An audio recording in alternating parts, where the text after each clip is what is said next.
Hey guys, VaulSC here. Hope you're doing well. Hope you're having a good week. Time to look at a bat rep. infiNity the game. It's going to be Combined Army. My favorite faction, Vanilla Combined, up against Nomads. Vanilla Nomads. Good old my friend Matt, who is my most regular practice opponent at the moment. Love that guy. He's getting really good at the game. So let's have an exciting match on the mission Finish Line. This is not a Corvus Belli mission, it's one of my custom missions. And we're going to be talking about it in a little bit. Just so that you guys know, custom missions of mine are available on Google Drive. You're welcome to playtest them, you're welcome to show them to your friends, play against your friends. All you need to do is go into the link in the video description, click on it, you'll get into my folder which has my other amazing missions, Tactical Window, which Corvus Belli stole the name of for their variant, ha ha ha. Also, Oblique Assault and Finish Line, which we're going to be showing you in this bat rep. So, let's get to talking about it. In fact, yeah, let's go through the mission first, then we'll go through the army lists. Let's do it that way around. Today we've got a table which is kind of like a combo table. Me and our friend Matt here both combining the powers of our terrain collections to give you this masterpiece here. Let's go through what's actually in it. Well, how about a pastel green? Alrighty. So, yeah, you can sort of see what's going on. This uses a similar kind of objective setup to something like Acquisition, except the ones on the outside are actually panoplies, and the middle one's just this console kind of thing, transmission antenna. So the thinking behind Finish Line is that I'm trying to create a mission for you that has a variety of different things to do. I like missions like that where you can have a game plan, you think that these objectives are going to be easier to get than others, so I'm going to bank on getting those and deny my opponent from getting the other ones. There's a lot of thinking involved, and your game plan may change as the game sort of continues and unfolds, and we'll see a little bit more of that.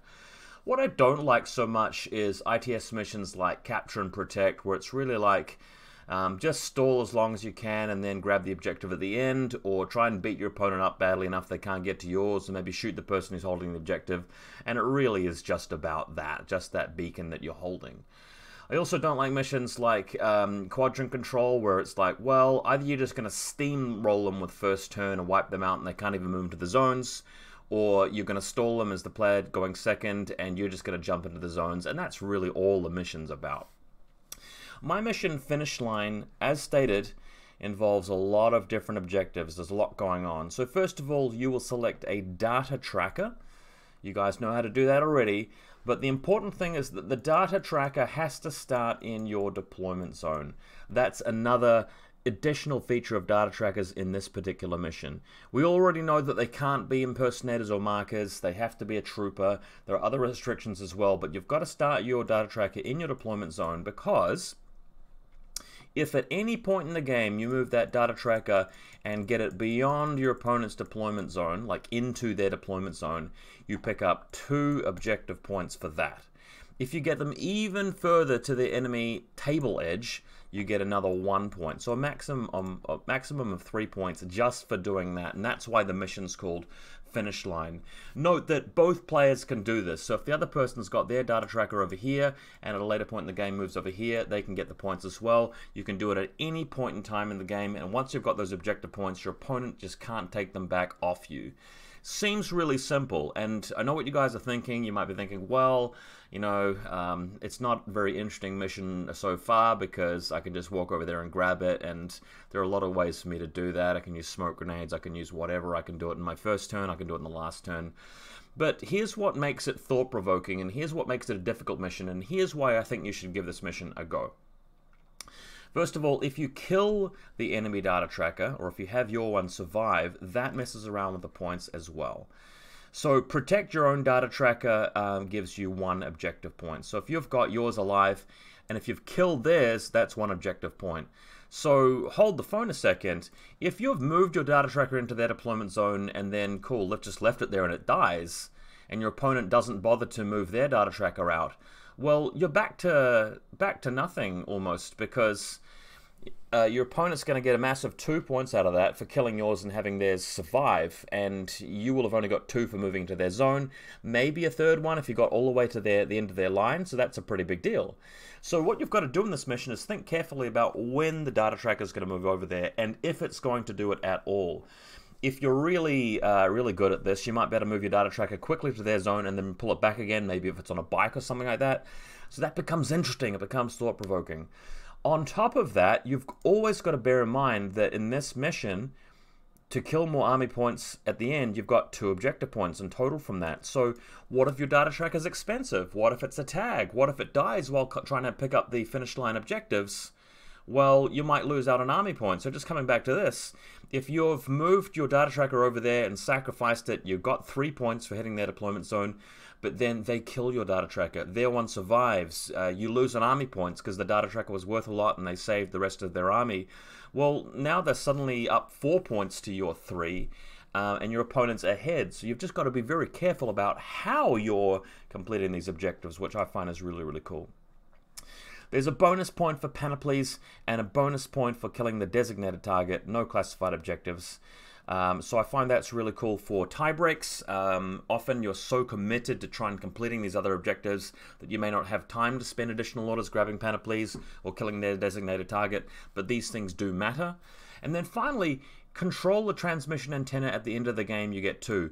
You don't even need to press a button, it doesn't even need to be a specialist, anything can control the transmission antenna, and well, not in marker state of course, but the powerful thing here is that you're looking at this mission going, well, first turn seems pretty good because it's not like end of round scoring or anything like that, and there's only 2 points for controlling this thing at the end, but the thinking is though that if the points are swinging back and forth because you're grabbing some of the objective points and your opponent's going for some of the other ones that person might find it's easier to commit to, then the person with the final turn is going to have a much easier time getting this specific 2 points here for this thing, which kind of evens it up, which might mean that, you know, sometimes you're going to be okay with going second because you feel like you can stall out for long enough and share around the objective points for long enough that grabbing this is going to be a piece of cake.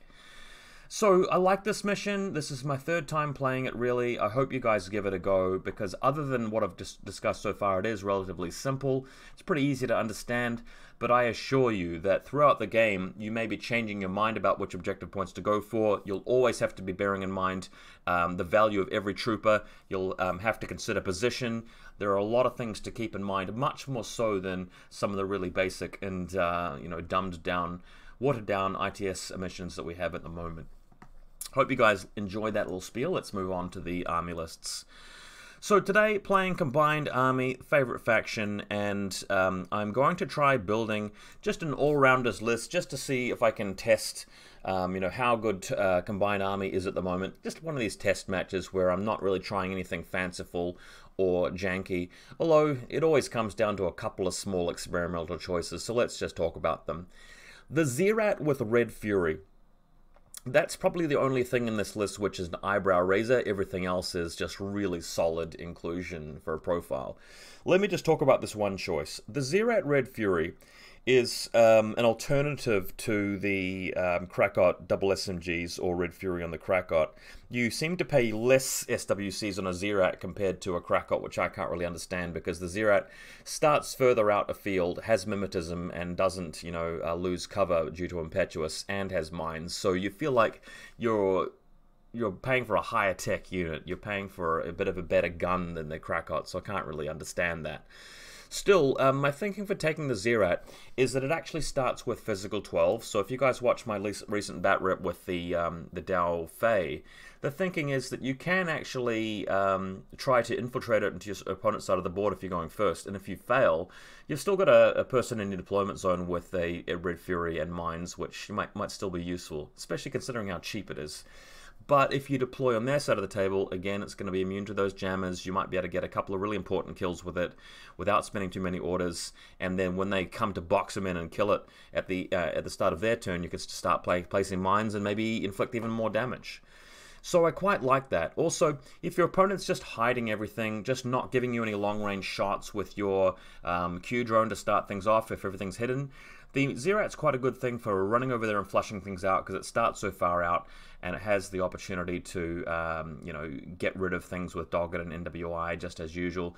But it can also take some better face-to-face rolls than, for example, the Krakot can. If you're just trying to eliminate a flashball spot with your Krakot Red Fury, well, I mean, they have mimetism and you don't have cover.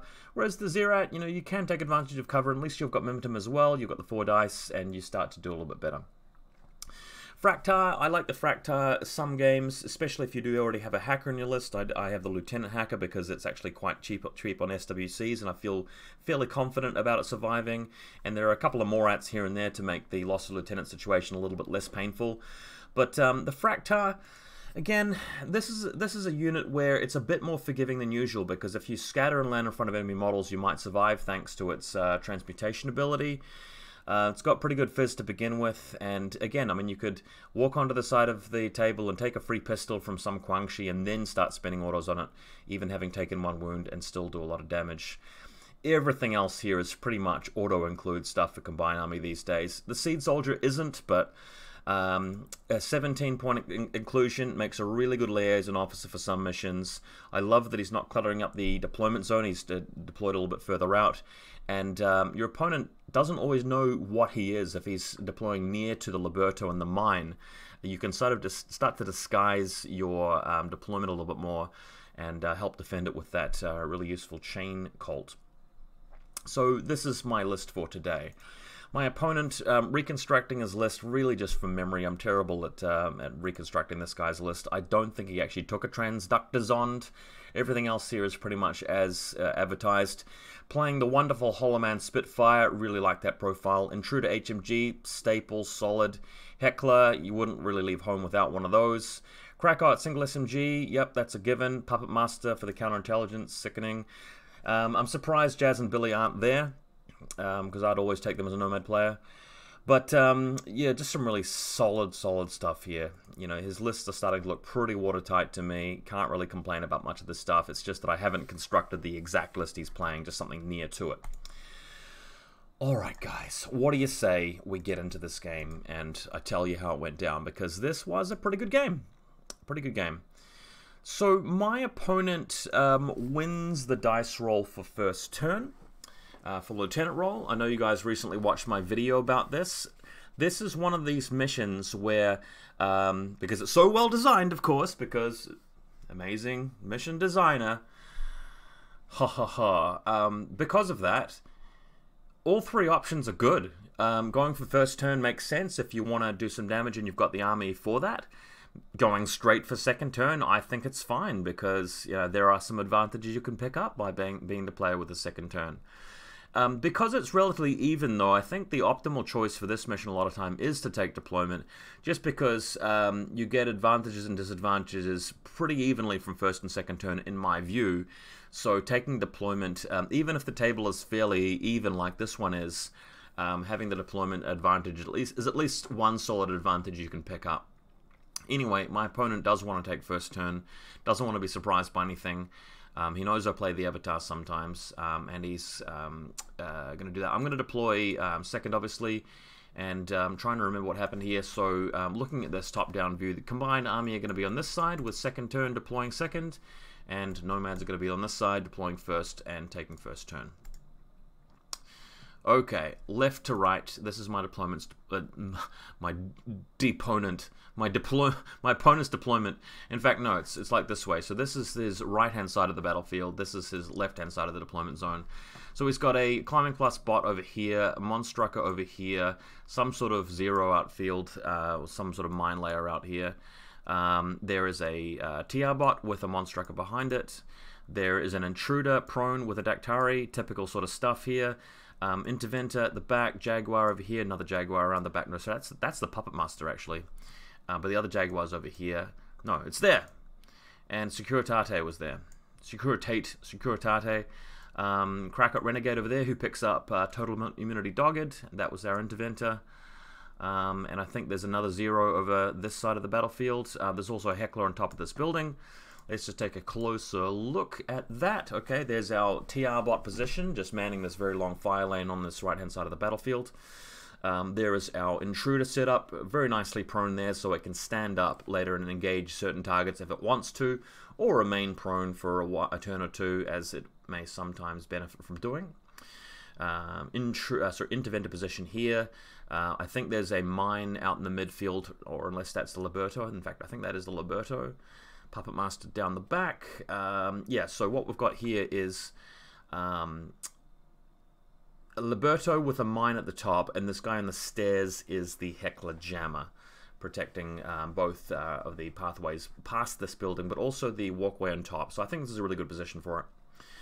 Left-hand side, Jaguar, obviously, Palbot for the Dactari, and Puppeteer at the back, and this one's the Zero Killer Hacker up the top left. My turn, finding a very obvious spot for the Noctifer missile launcher, but my philosophy when it comes to hidden deployment missile launchers is usually to put them in the obvious spots, because even if my opponent knows where they are, I still get a lot more impact from them if they're able to start shooting things and do it reliably from the right range bands, rather than putting him in some obscure spot where I might be able to surprise my opponent, but also run the risk of not being able to get any decent shots with him off all game. Okay, Malignos Killer Hacker in the middle. What I want to do here is leave him in hidden deployment at the start. I quite like that because sometimes you can get a really good shot off on something as they move into deployment zone just before they're about to go assassinate something really important like your lieutenant. Also, if he's really committed hard to some really extreme strategy like throwing a salamander right into my deployment zone, sometimes you can actually make it work where the Malignos comes out of hidden deployment and lays a dazer, and the tag might be able to shoot at him for free, but after that the tag's not going to have enough orders to escape if it has to deal with the dazer first. So you sometimes get a play like that, but most of the time he's just going to be there to attack when it's my turn and to move on to the middle objective maybe if I don't want to reveal him. He's just going to be in an amazing spot going second to react to various threats and just get a lot of impact this game. Next to him, of course, is the Caliban. Did I not mention this? I think I forgot to say that one trick that I'm using this game is actually to take a Caliban engineer with a slave drone. So he'll be in marker state during the game, and the slave drone will just, appear to not be attached to anybody, but we know it's going to be attached to the Caliban engineer. And my thinking behind this is that I want a Caliban in the list because they're amazing. And if I take the engineer Caliban because it's not really much more useful to go for the chain of command or forward observer. I mean, arguably I should go for the chain of command because the next lieutenant could die, but the fun thing is here that I need an engineer, but I'm not taking anything in the list which particularly needs a doctor. If I was running something like a Mark rep with HMG, that's when you need a doctor because you can't rely on the auto medkit as easily. But in this list, the only thing I really want to revive as it goes down is the Q drone, and I feel like I can do that with the Caliban engineer and having a slave drone in the deployment zone, so I thought that's pretty cool. So you can see in the top right of this photo there is a snake over here. But this is the left-hand side deployment zone, so Flash Pulse at the back, Icodron covering the flank here, a Tiger creature. All the Tiger creatures have a double action. Imatron landing successfully out in the midfield. Datratzi, Witch Soldier, of course, Chain Rifle. There are a couple of really good lanes with the HMG around here, which we'll see, which is why the snake is there. We've got another little Imatron out midfield. There is a Liberto mine layer over here with you can barely see it, but there's a mine just underneath here, just sticking out past that, and that's of course to protect from this direct route to my deployment zone here. We've got the Zerat on top of the building.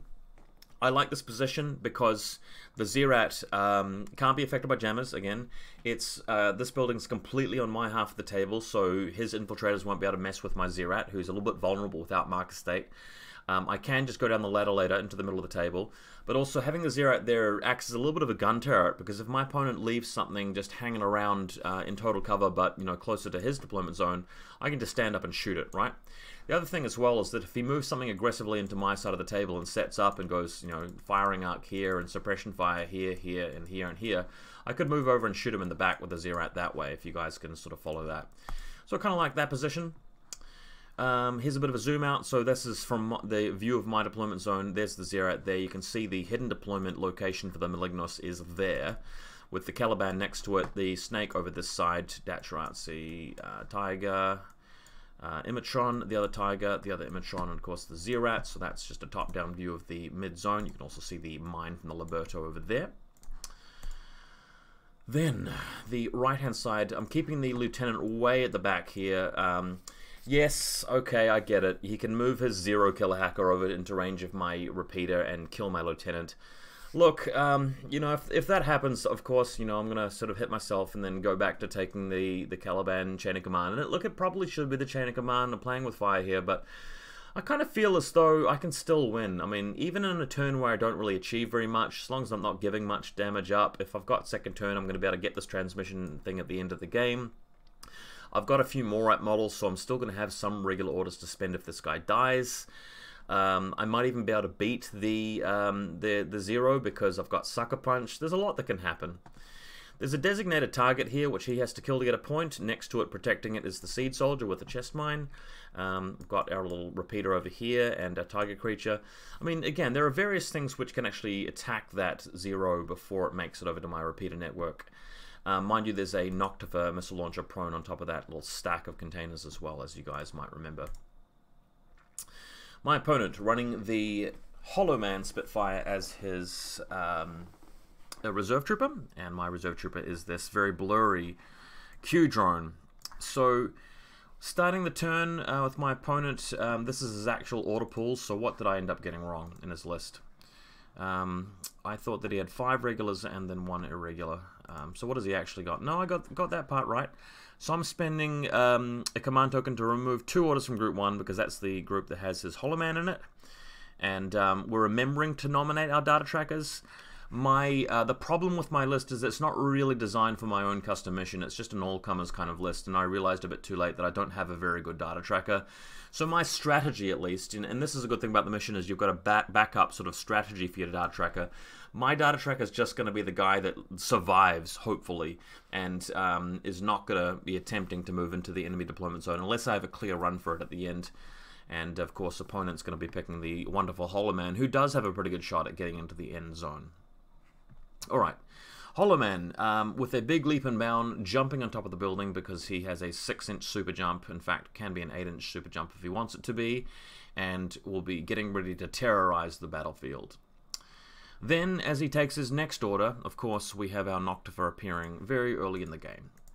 So, note the position of this billboard here. That is a total cover situation for the Hollow Man initially, and starts the order behind this billboard, moves from this billboard to this red one, across here like that, and of course our Noctifer, even though it's prone, can actually see through the gap in the railing there and actually fire at the Hollow Man. Is this a mistake from our opponent? You know, should you be more cautious and worried about Noctifer missile launchers? Some players are, and I respect that.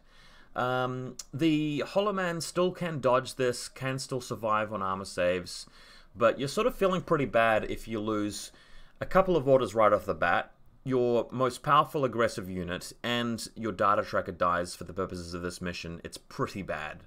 It's pretty bad if this happens. Luckily for my opponent, the dice go well from here, and the Noctifer just whiffs it, getting a 15, just fails it, and the Hollow Man survives. But I do feel like this was a little bit overconfident here for the Nomads, and a little bit lucky for him. But like a lot of games, there are going to be a lot of turns where I get the good luck, and face-to-face rolls where I get the good luck. So let's continue watching to see a little bit of that as well. Noting the position of my Zerat, who gets free change face, doesn't really need it that much, except to turn around just in case the Hollow Man survives and sort of jumps over the ledge. Liberto now moving out, that the Noctifer's been revealed. So Liberto moving out through here, and he's thinking of just playing a really long turn of just spending all of Group 1's orders on the Liberto just to get a little bit of damage done. This is not the worst idea in the world, because when you've got such a cheap unit, and you're on a mission where army points matter, it's not terrible. So he can just move around here until he gets into range. His plan, though, is to get the Liberto around to this spot and then hit the designated target with a shotgun and have the template actually splash onto the Noctifer. And look, this is a really good solid play, because it's going to mean that he gets around the TO camo, has a pretty good chance of removing a very powerful Noctifer there. He doesn't have many other tools to deal with it, because his Intruder HMG is not in a very good position to get line of sight to it at the moment. And then he'll take out my designated target at once. One small, actually, are there any downsides to this? Not really. I mean, this is just a pretty solid play, to be honest. Okay, so Liberto moving around here. I think I have some long-range discovers from people, but everybody else basically just has to delay. What I should have done here is reacted to the Liberto by dodging with a Noctifer backwards so that he couldn't pull this off, because I actually failed to spot the potential of the situation, which was kind of weak of me. That's bad play on my behalf.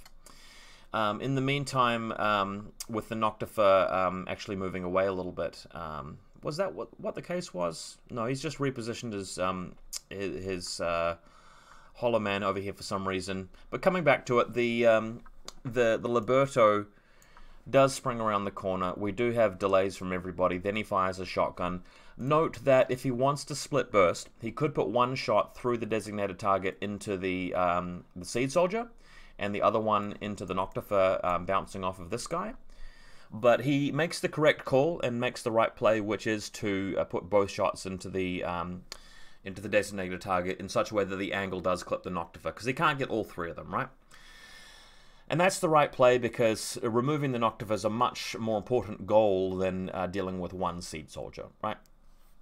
Now, I said earlier that my opponent was lucky to evade the Noctifer, but now he does get incredibly unlucky, because the Noctifer manages to avoid dying, and the designated target also managed to avoid dying somehow.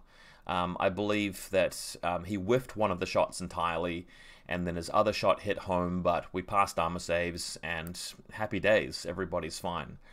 In the course of this happening, the Seed Soldier does get to unleash its chest mine, which is pretty cool. Note that HVTs don't block the damage from chest mines or anything like that anymore. I forgot whether that affects designated targets. I presume that it doesn't. I can't 100% remember. I don't think you can damage your own designated target with your own templates, at least. But man, correct me if I'm wrong. I just don't fully remember how that goes. Anyway, due to whatever causes, the Liberto is destroyed after spending all those orders moving him around. So my opponent not having the best first turn, but he still has his data tracker, still has his Hollow Man, and that's very important. More important than this, if you ask me. Like, if it was up to me and I was able to flip the situation so that I'd killed his Hollow Man and then the Liberto would come over here and wreck my designated target and my Noctifer, I would have preferred that outcome, to be honest, with you. So fairly even. Support we're going on our TR bot from the Interventor. Our Monstrucker throwing some drop bears around the deployment zone. The TR bot moving position now through to the middle terrain over here, the building that the Hollow Man was hanging out on. Monstrucker trying to throw a mine over here next to him to help protect him, but failing because it's a long range throw. And then we're going into suppression fire with the Krakot and the Interventor in his deployment zone over here. And that's pretty much it for Nomads turn 1. Not the best turn. Looking at me over here, I'm trying to get in the habit of taking a photo of my order pools at the start of every turn, because I find that's helpful for bat reps. Group 1 is missing 2 orders because the Fractar's not on the table and the Malignos is still in hidden deployment. Group 2 has gained an order because a Noctifer has appeared, and we still have the Seed Soldier and both Imitrons, and then you've got 3 irregulars for all of our gribbly little guys. Group 2, though, Group 2, I think my opponent actually shoots one of the, my opponent actually shoots one of the Imitrons with his Hollow Man during that turn at one point. So I've lost an order from Group 2, but I do have the Nexus. So it's Noctifer, Seed Soldier, Imitron, Nexus for Group 4, and then everybody but the Fractar and Malignos for Group 1. Awesome. Okay. Tiger creatures bursting forward with Impetuous, and on this side of the table at least, nobody there to contest them, so just going a really long way forward. Note that there's a killer hack on the other side of this, so we'll be able to pick them up later. And the other one through the center. I have restrained the one on my left-hand flank because he would have just eaten a TR bot, so we don't really want that. And I don't mean eaten as in he would have devoured the TR bot, he would have eaten the bullets from the TR bot into his face. The Malignos can now respond, and the great thing here is my opponent has moved his TR bot into a position where I can actually punish him with the Malignos now. Malignos moving around here, and the amazing thing about these kinds of troopers, as you guys know if you're infiNity veterans, is that if you can impose a -12 on a TR bot, then it can't hit, which makes it a sitting duck. It's just really like shooting fish in a barrel here. So, although he has assisted fire, it ignores cover. We're effectively imposing like a -15 if we included cover. So, let me put it this way. -6 for TO camo, -3 for surprise shot, -3 for the range in the HMG if he chooses to shoot at me. So even without cover, you're imposing a -12. So the bot can really only dodge here. And then, of course, we're firing with the SMG on like 12s on 3 dice, and the TR bot is destroyed. The cool thing about this is that my opponents really just use that as his ARO piece for this turn. So after the Malignos has come through to here and stood there and just blasted the TR bot, it can now hop up the stairs with a vault maneuver, move around here, and go after the Hollow Man. Now, at this point, I must confess that I realized that I had made a bit of a miscalculation, a bit of a mistake. I had forgotten that this wonderful profile here actually has a chain cult, which is kind of annoying, because if I'm moving around here, I'm sort of banking and betting on the AP rounds from the SMG doing 2 wounds to remove the Hollow Man. Whereas what's a lot more likely to happen is that he's just going to fire his chain cult at me. I'm likely to fail my armor save and die, and even if I get a couple of hits through with my SMG, he might pass saves with his awesome armor and end up, you know, with 1 wound left, which is not really where I want things to be for my Malignos. I would prefer at this point to really just to be annoying with the Malignos and let him spend his orders attacking the Malignos and less orders attacking my vulnerable, you know, line of cheerleaders and completing objectives. I still think, you know, moving out here is a good move to kill the TR bot. That part's important, but I realized at this stage that the plan instead would just be to make a nuisance of himself. So laying a Dazer, first of all, which is really, really powerful here, because the Hollow Man, normally 6-2 speed, will now be 2-2 speed. And for him to attack the Malignos and kill him, he's going to be -1 burst, and not the best range for his Spitfire and so on and so forth. And I can just keep dodging and placing more deployables and just generally being a pain in the butt. So I thought, well, why not just drop more mines, more Dazers, more repeaters, right? Before doing that, though, the Q-Drone moves out, because what we want to do, the Q-Drone was previously holding a different angle somewhere on this side of the battlefield. We're now moving over here to this spot, and the thinking is, first of all, I want to destroy the TR bot with some shots here, and then also camp there, because my opponent's going to move over to the TR bot's position with the Monstrucker. Again, a lot of mistakes this game, a lot of them made by me, and mistake here is just temporarily forgetting about his intruder with HMG. I'm going to partly blame 2-dimensional camo markers, where it's sort of like behind the lip of a building, but I just completely forgot. There's no real excuses for that. I probably shouldn't have done this with my TR bot. But, mind you, there is a Dazer up here now, so everybody's having to just fire through this Dazer zone, including the Q-Drone, but generally makes it more difficult for the active player. So, we eliminate the TR bot, and then we place like another Dazer and another mine with the Malignos. Again, badly positioned because the intruder can stand up and just shoot me, so this is kind of poor timing by me, but look, I'm sure I'll improve and play better next game, guys, I promise. Okay, at this point we have 2 Dazers, represented by this little grey token here and the white one, and the orange one is the camo marker. Yes, that is an intruder up the top left of the screen, so just has to stand up and shoot me. He'll be at bad range band, and he has to contend with a Q-Drone as well. But still, I could have played better than this, surely. Anyway, knocked her over this side here. Just moving position with Group 2's orders.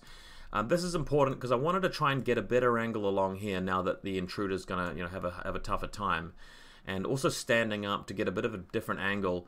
And the thinking here is that if the Hollow Man stands up to attack the Malignos, the Noctifer can shoot at him, and of course the Noctifer benefits even more from a Dazer being there. So generally pretty bad situation I'm setting up for my opponent. It's just that I could have made it a lot worse if I'd been cleverer with my positioning, right? Group 2, Tiger Creature moving around here. There is a 0-killer hacker here which takes his chances and decides to idle and just do nothing, and not respond rather. So we get a free discover, and even with low willpower from these aliens, he is revealed. There he is right there in the corner. We do have a designated target to go after, but not as many orders. I prefer to just take this guy out since he's such a threat to my lieutenant. So in we go. Berserk, double action, close combat round. These two models destroy each other, and then we move on. There is another one though, so I'm moving this one out and around here just to try and get into what may end up being a kill on the designated target, but my opponent sees what I'm doing and throws out the jammer and does manage to isolate this poor old tiger creature, different things. So does manage to get me over here, and the designated target survives. This other one just moves into the center of the table, just protecting this little area along with the mine down the bottom left, if you guys can see that. Nothing to do with the 0 at the moment. We're going to hold that for a couple of turns. Going back to my opponent. My opponent starts with 8 orders group 1, 4 on group 2. I believe he spends a command token to move something from group 2 to group 1, and then we're off. So, out comes the play that, you know, I've kind of overlooked here, which is kind of stupid because it's the most common and basic thing in the world. Jaguar throwing down the smoke grenade to completely obscure the intruder. The intruder can then carefully move back, and this is smart for my opponent because I have actually placed the mine in range of the intruder. We're going to pretend that I did that deliberately, but you know, we all know that I didn't. So the intruder has to go prone and sort of pull back here. He starts prone, so that's okay. Now that he's out of range of the mine, he can stand up in this position and fire through the smoke at the Q drone first to destroy that, then it can target the Malignos. So, you know, even though I've had a pretty good game round 1, my opponent's got a good opportunity to take things back here. So intruder standing up, firing at the Q drone, does turn out the range is just barely short, so does take him a couple of goes to do this because he's going through a dazer as well, but eventually does reduce the Q drone to a pile of rubble. And then can, so there it is there, unconscious, but with the snake nearby from the Caliban, let's not forget about him. And then is able to go after the Malignos. Now, TO camo, obviously the MSV2 is going to ignore that, but I still get a pretty decent dodge, and my opponent still is at 0 range span rather than +3, and is going through the dazer. So I do get a bit of luck here, okay? Bit lucky. The Malignos does manage to dodge, so we're getting away now. And this is kind of like a get out of jail card for me here, because, you know, I should have been punished for my terrible positioning, but prone Malignos now dodges over here. There is a bit of a lip of the wall here, which is going to block the intruder's line of sight now. So it's going to fall to the Hollow Man to try and take him out. And I'm sorry to say to Mr. Hollow Man, this is going to be a much taller order for him without MSV. And knowing that he's got a Chain Colt, I'm just going to be dodging on like a Fizz 12 or something like that. These Malignos, damn, they're really good. They've got some buffed up stats, don't they? Fizz 12, BS 12, Armor 1, BTS 3. You just don't see that very much on an Infiltrator. This particular profile with 33 points, if you're playing like a very Horde-like Combined Army list, it's a really good character to use, a unit to use as the substitute for your, you know, big beefy Rambo unit, because you don't pay very much, and this guy just generally gets a lot of work done. Anyway, Intruder, moving a little bit further forward, we're just measuring to see if the mine goes off. He keeps himself like a couple of millimeters out of the line of sight of the mine somehow. Range rather. Intruder for some reason throwing a grenade over here.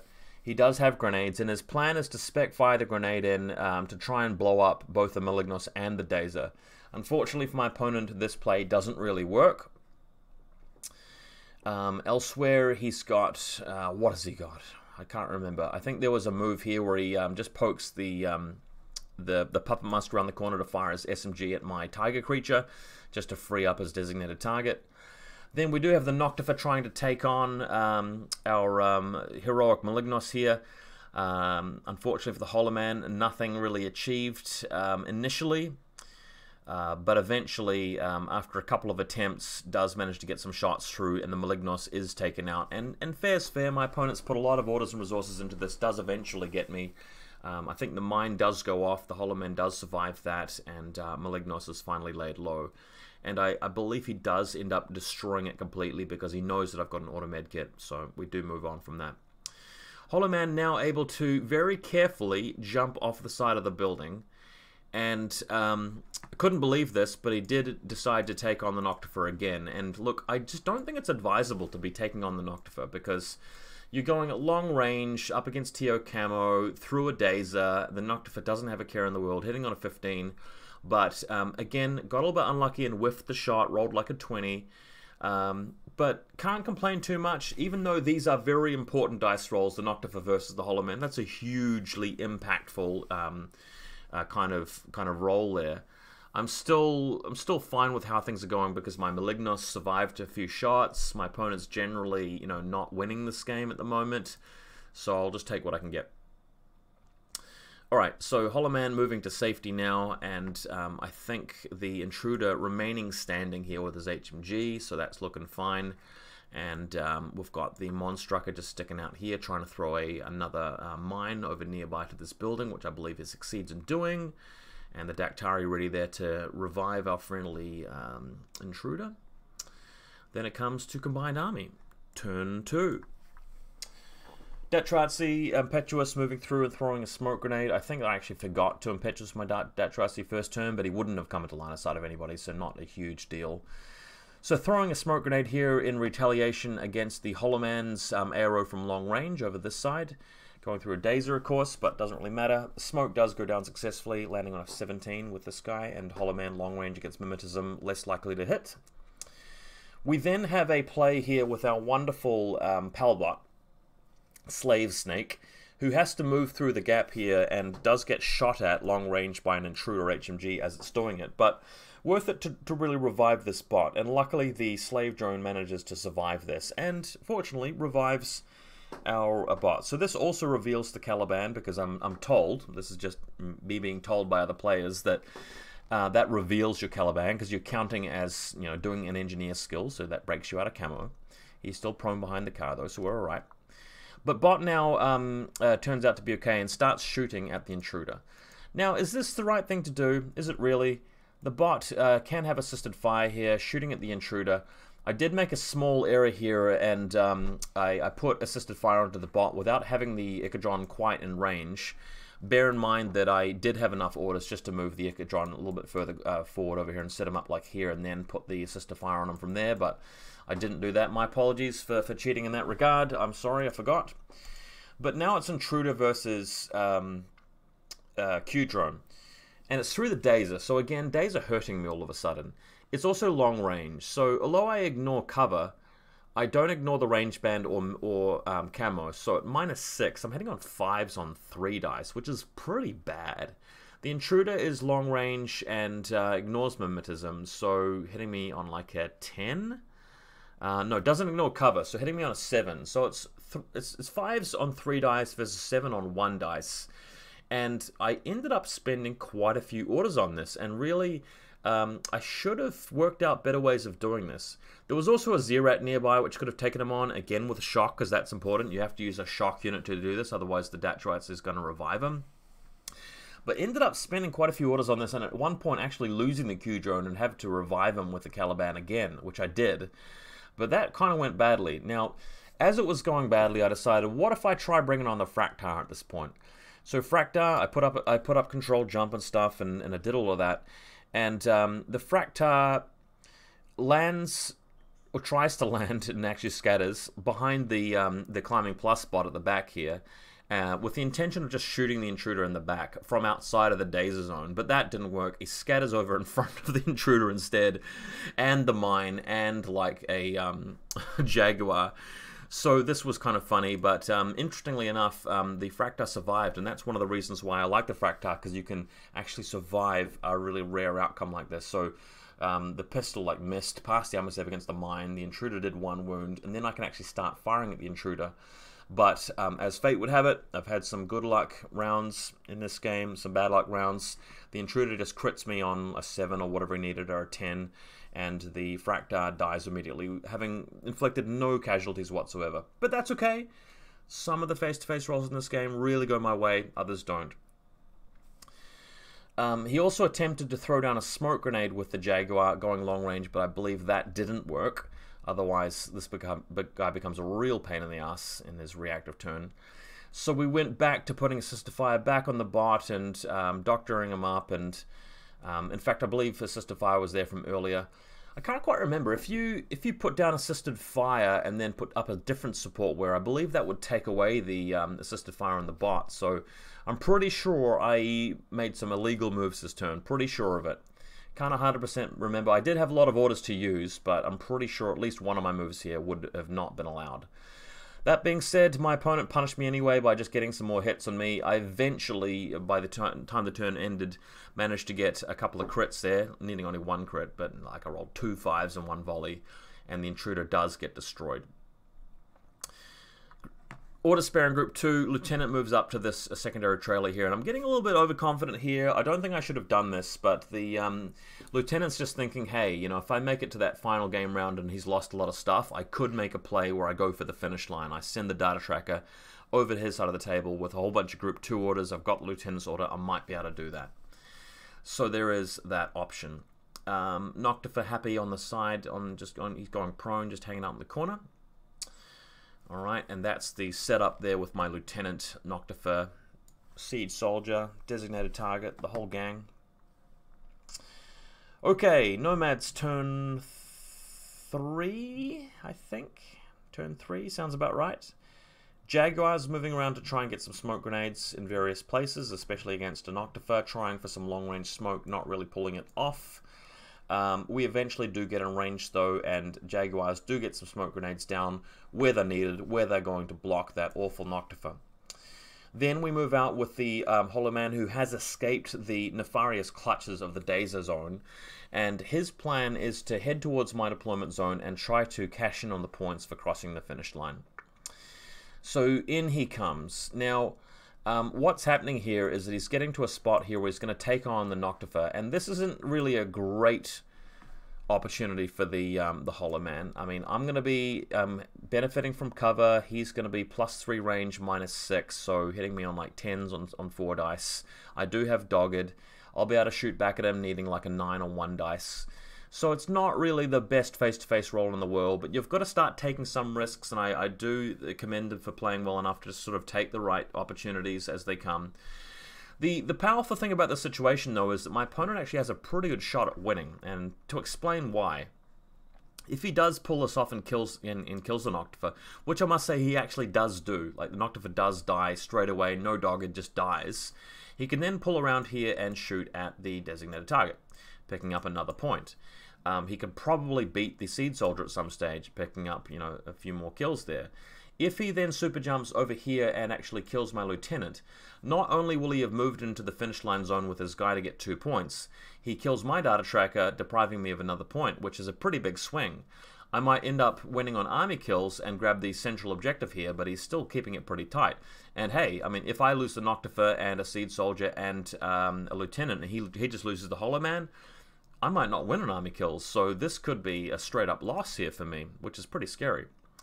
So he continues moving through, but my ace in the hole here, the card that I've been wanting to play, is the hacking from the Lieutenant, and he does not have any stealth from his Hollow Man. So by the time he comes close enough to start attacking my designated target, I can at least start fending him off with Gotcha. It's still going to be hard though, he's got like very high BTS.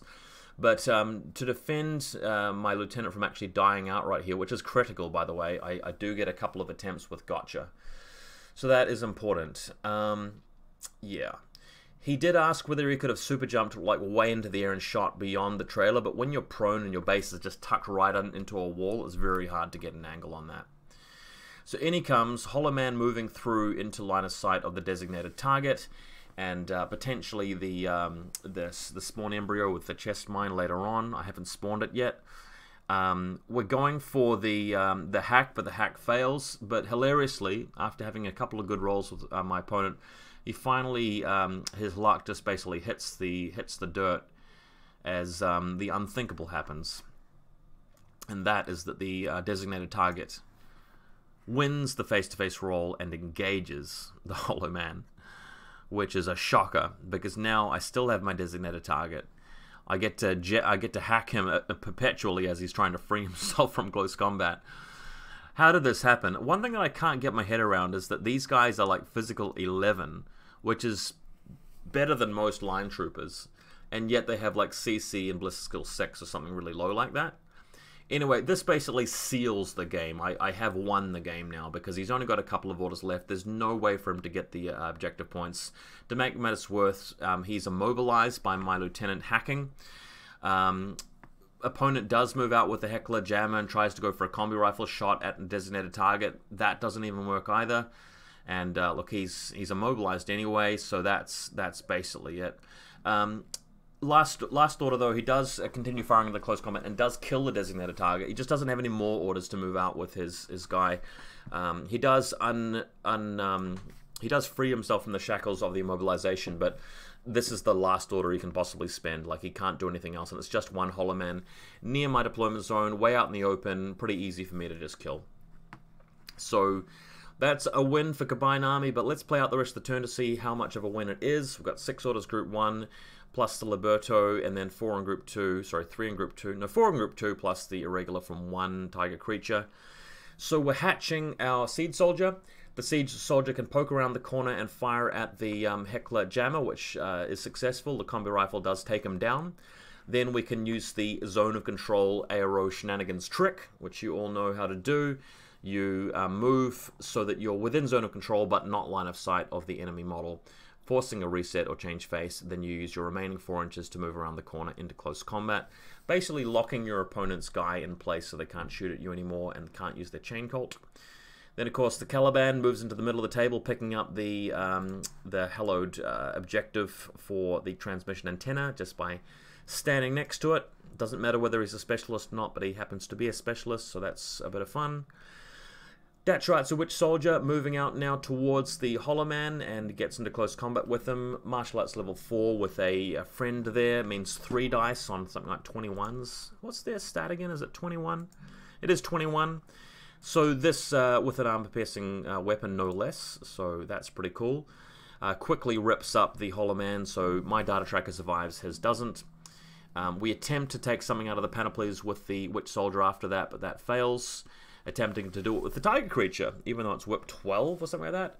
Tiger Creature hilariously picks up a sniper rifle, which it doesn't fire any shots with, disappointingly. But we then have the end of the game because I can't achieve anything else. But it's a pretty resounding win to Combined Army. I'd like to say that I played well this game, but there were a few small errors which I really should have been punished more for. My opponent made a lot of good, solid plays during this game, but there were a few mistakes which I felt, you know, were liabilities, the Hollow Man play especially, but definitely was in it to win it towards the end. It definitely had a shot at it until he got engaged by that really ridiculous designated target. Anyway, what do you guys think of this mission? I think this mission's really, really cool because, you know, the player with first turn didn't win. You know, it was a game right down to the end. My thoughts and feelings about which objectives I was going to be going for changed throughout the game. You do need to be very careful about who your data tracker is going to be. You can't just wing it, otherwise you'll be at a small disadvantage like I was. I think this is a really, really cool mission. You can also just go for a dead-on attrition with this kind of mission, because if you wipe them out, then in your last turn you can just move through, pick up the transmission antenna, pick up the finish line. Even if your opponent's got one more turn, they can't really bring stuff back. So it's the kind of mission where you will get a 10-0 if you're just bashing them up and you've just crippled them in game round 1. But it can also be a really close game where it ends up like a 5-4 kind of, you know, stat line. In this case, neither player got the data tracker into the zone objectives. My opponent got 1 point for killing my designated target. I didn't get that point. I got 1 point for the panoplies, so that's 1-all. I took out, my data tracker survived, his didn't, so that's a 3-1. In fact, I may have just read this. Protect your own data tracker, 1 point. Yeah, so it's only 1 point for that. You don't get an additional one for killing your opponent's data tracker. I may have misexplained that at the start. Anyway, I did get more army points, and I did get the transmission antenna. It might have been a closer game if my opponent had more army points at the end, but I still would have won it, I believe. But really cool game, really fun one, really close. Hope you guys try out the finish line. Go to the link in the video description for my custom missions, and do let me know how you go, whether it's Tabletop Simulator or a real life game. And hopefully we'll have some more infiNity content for you soon.